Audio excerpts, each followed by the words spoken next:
Bonjour chers frères et sœurs, j'espère que vous allez bien et que vous brillez là où vous êtes, parce que c'est notre mission. Jésus dit, je suis la lumière du monde, mais par la suite il a dit à ses disciples, vous êtes la lumière du monde.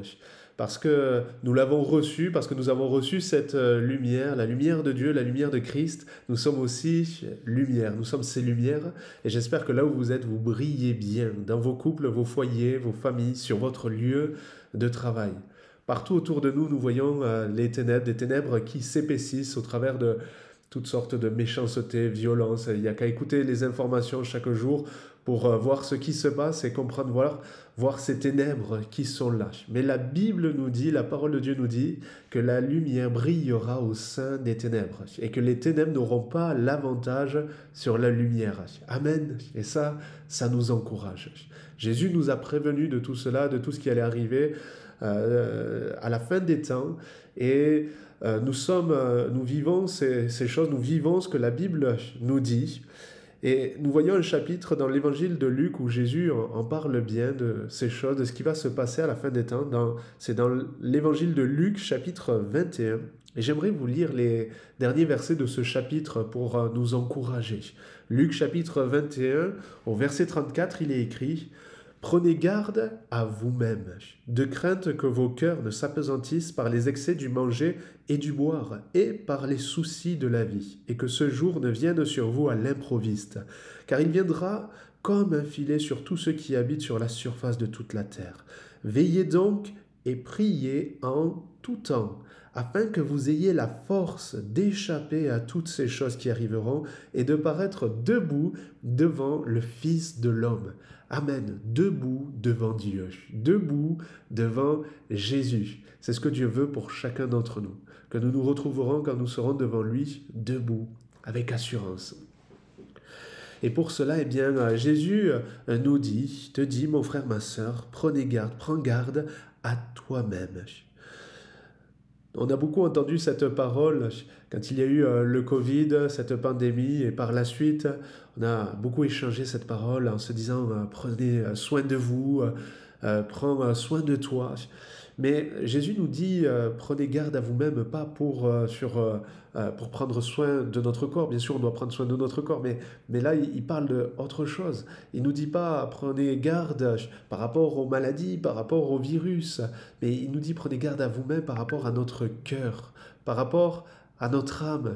C'est ça qui a de plus important, que nos cœurs soient en bonne santé et qu'ils ne s'apesantissent pas, que cette lumière qui est en nous ne s'éteigne pas, et qu'il y ait toujours en nous eh bien, cet attachement à Dieu, cet attachement à Jésus, cet attachement à sa parole. Et pour cela, eh bien, il nous dit, veillez, prenez garde à vous-même, que vos cœurs ne s'apesantissent par quoi? Par les excès du manger et du boire.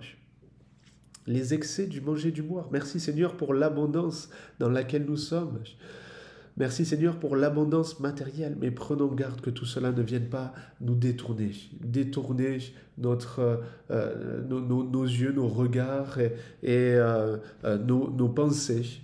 Prenons garde à tous ces excès. Il est parlé des excès du manger, du boire, mais on pourrait parler d'autres excès du sport, de certains loisirs, d'autres attachements à des choses terrestres. Prenons garde à cela, prenons garde que les soucis de la vie ne viennent aussi trop nous préoccuper et nous détourner de ce que Dieu nous dit et de ce à quoi il veut qu'on reste attaché, attentif.